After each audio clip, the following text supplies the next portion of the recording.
This production based straight bikes.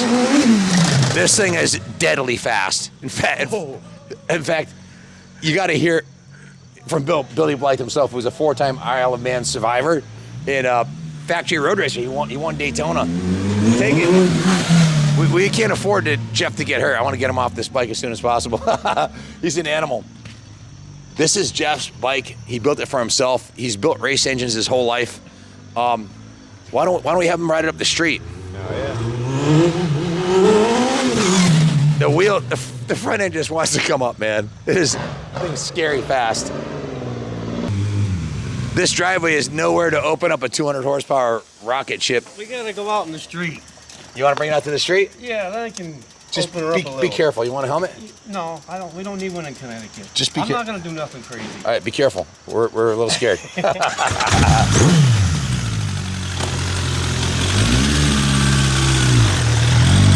This bike's been in the magazines before. He calls it the GSF1200ST, and we'll let him explain to you what this monster he built.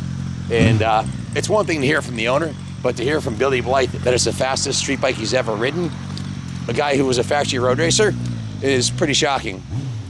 The thing is insanely fast. Billy came out and he's like, "Hey, if you're gonna ride that thing, be careful."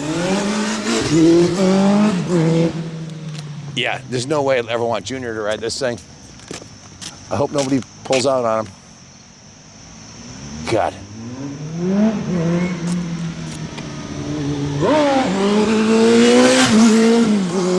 This thing is insanely scary fast. That motor's not even breathing hard. He's not even on the pipe. No.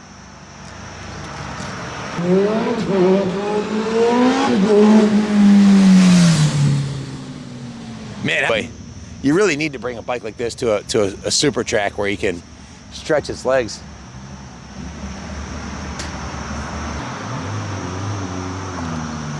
Cops! Hey! From the Yoshi exhaust to the Tokiko 6-piston calipers to the custom rims and wheels and tires. Jeff, take it away, brother. Tell us what this monster is. I built this bike back in 2007. I started out with a 79 GS1200 Suzuki. And I call this bike the West Cooley Transformer. And the reason why, West Cooley was 1979 and 1980 Superbike champion. He rode for Yoshimura, and this was the paint scheme on his race bike, so I copied it. This bike is featured in a magazine. I'll show you the article.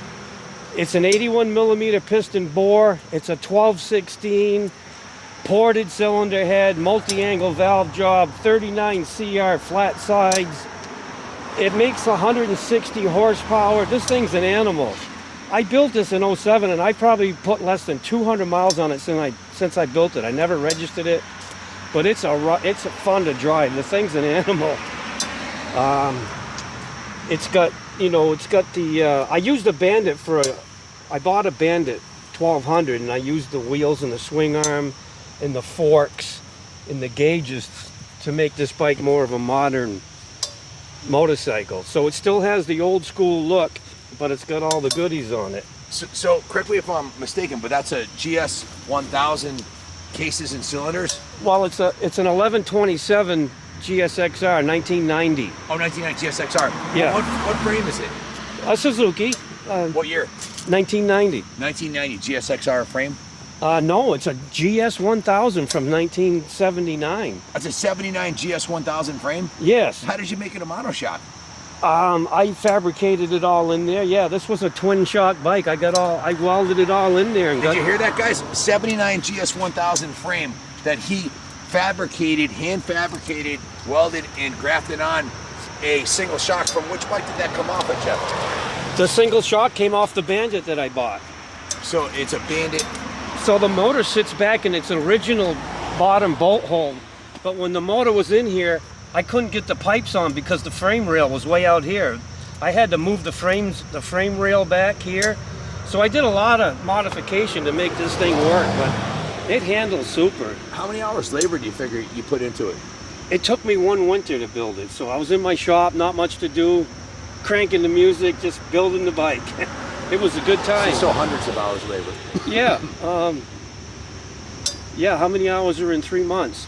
3-4 months, yeah. Well, we'll say for you work 12 hours every day. So figure 60 hours a week, that's 240. That's 240 hours a month, right? 3 months, so that's 750 hours of handcrafting and carving and double checking all the measurements and everything else. Yeah, it was, you know, shimming stuff up and making it all work. It was TIG welding things. And what kind of carbs are those? Those are the FCR flat sides. What's a set of them carbs cost today? $1,500. Just for the carbs? Yeah. Well, what about the brakes and the braided stainless lines and the master cylinder? Yeah, this all came off the Bandit. It was a 97 Bandit, but these brakes and everything came on that Bandit. So if you bought it's a GSXR engine, in a 79 GS1000 frame, and parts from a Bandit to any fabrication shop and said, I want you to build a West Cooley transformer, and oh, by the way, make it the fastest street bike engine that factory racer Bill Blythe has ever ridden on. That's what he told me. When he goes, Ken, don't be really careful you ride this thing. He goes, it's the fastest street bike I've ever ridden. And Billy's a Daytona champion. He won the RZ Cup there. He's Isle of Man sponsored racer, you know, and to hear that from him is absolutely remarkable. And the fit and finish on it, it looks like a production motorcycle, which is remarkable. And you don't have to drive it like a race bike. You can go out on a tour with this bike. It runs beautiful. You could ride two up with the wife on back and she wouldn't know you're on the fastest production street engine monster. Just drop a gear and gas it and crank a wheelie. Notice the Russell braided stainless lines, the fit and finish of everything. I powder coated all the calipers and I made it look pretty nice, I think. I mean, it looks beautiful to me. I never registered it and never drove it much. So it's essentially brand new. It's never really been ridden. It really is. The motor's all rebuilt, brand new. I completely disassembled it. Main bearings, rod bearings, everything's measured out. If you've seen some of the videos of him doing engine building, he's an old school engine builder. He knows how to do the 5-angle valve jobs. And you used to build these 4-cylinder race engines for Whip City, right? Yeah, I did a lot of mini sprint engine building. They were all this engine right here. And my engines won the championship like 4 or 5 years in a row.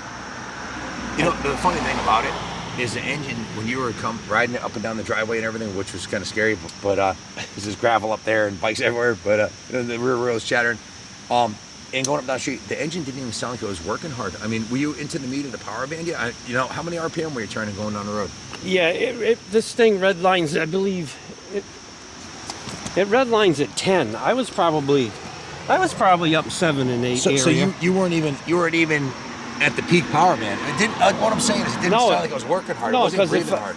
I was on one wheel, and if I wound it up to redline, I'd probably be on my ass. So.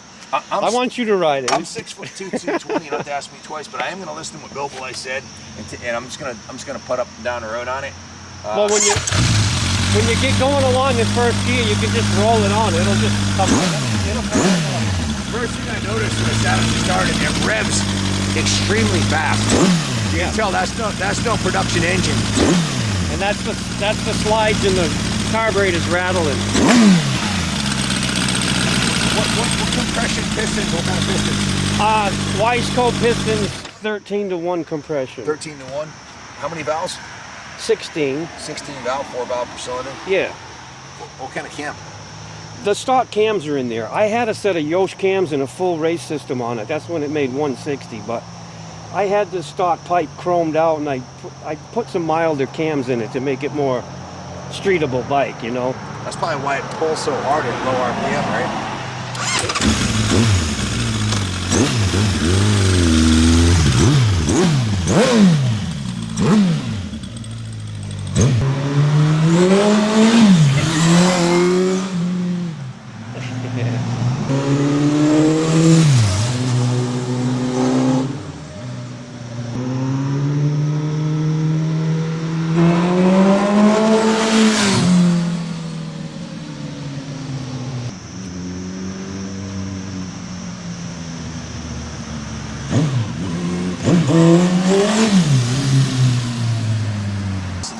You don't even have to try to wheelie it. It comes right up. You have to fight it for wheeling.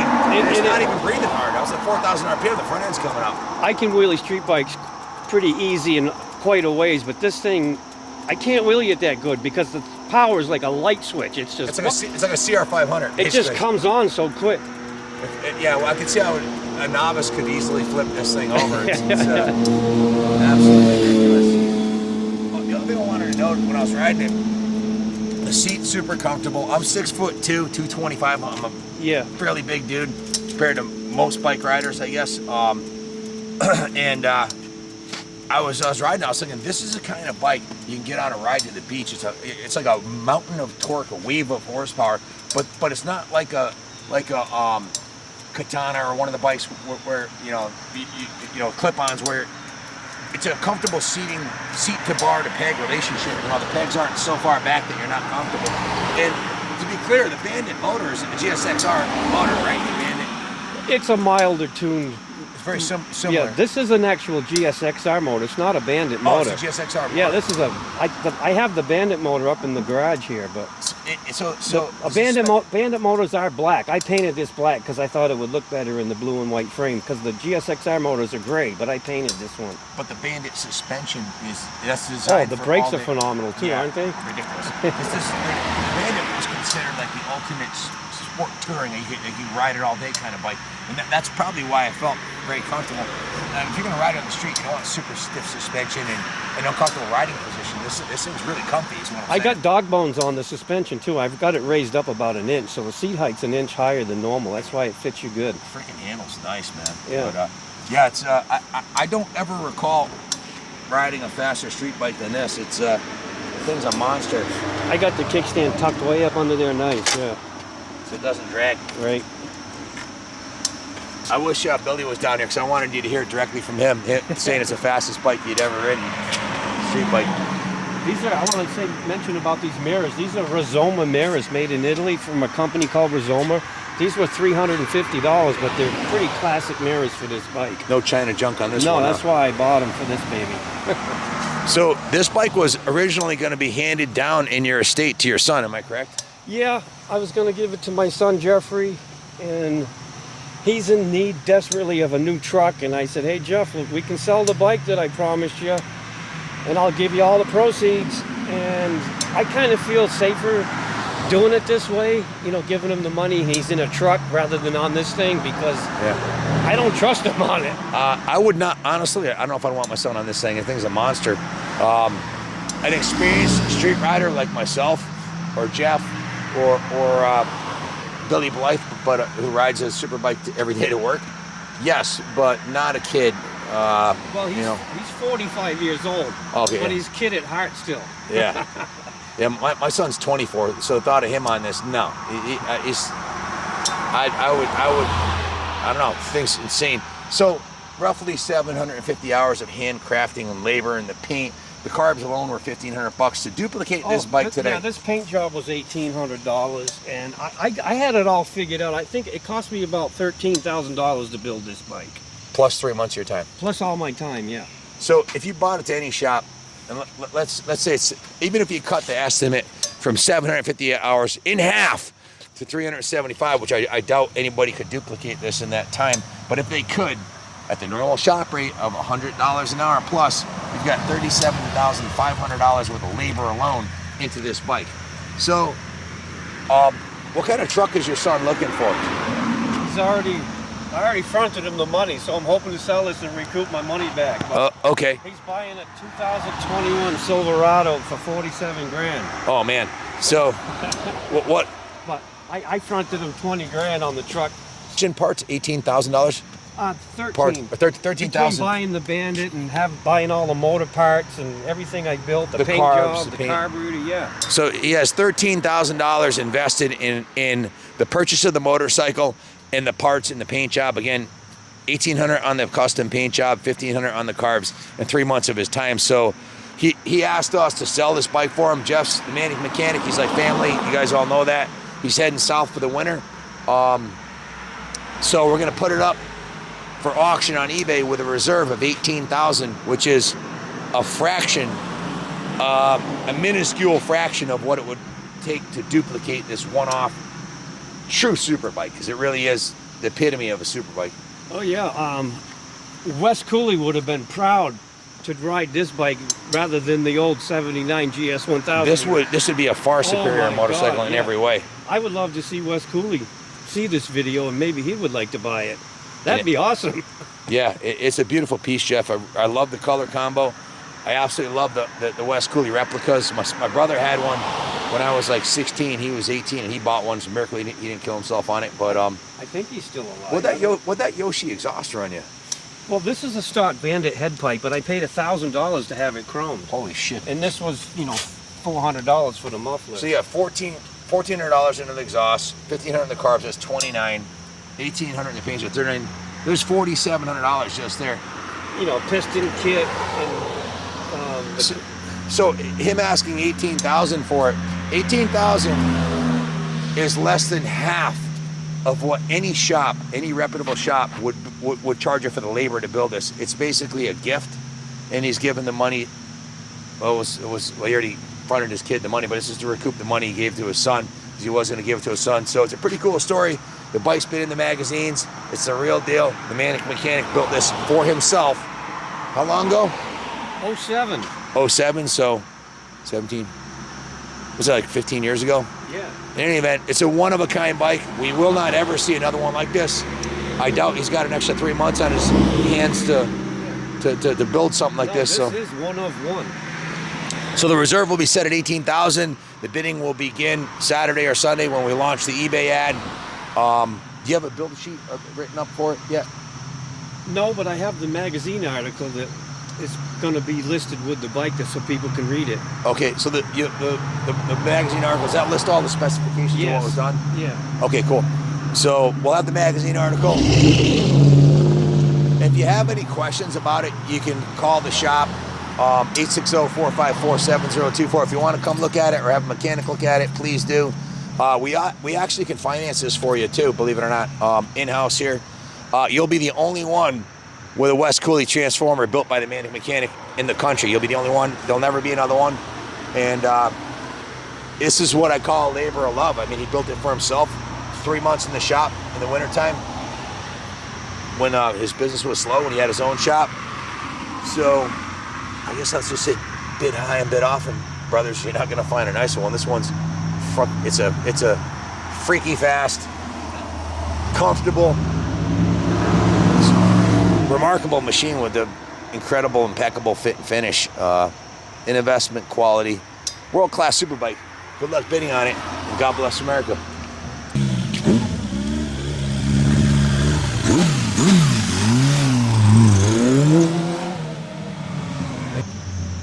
Y'all know the deal, cash for bikes.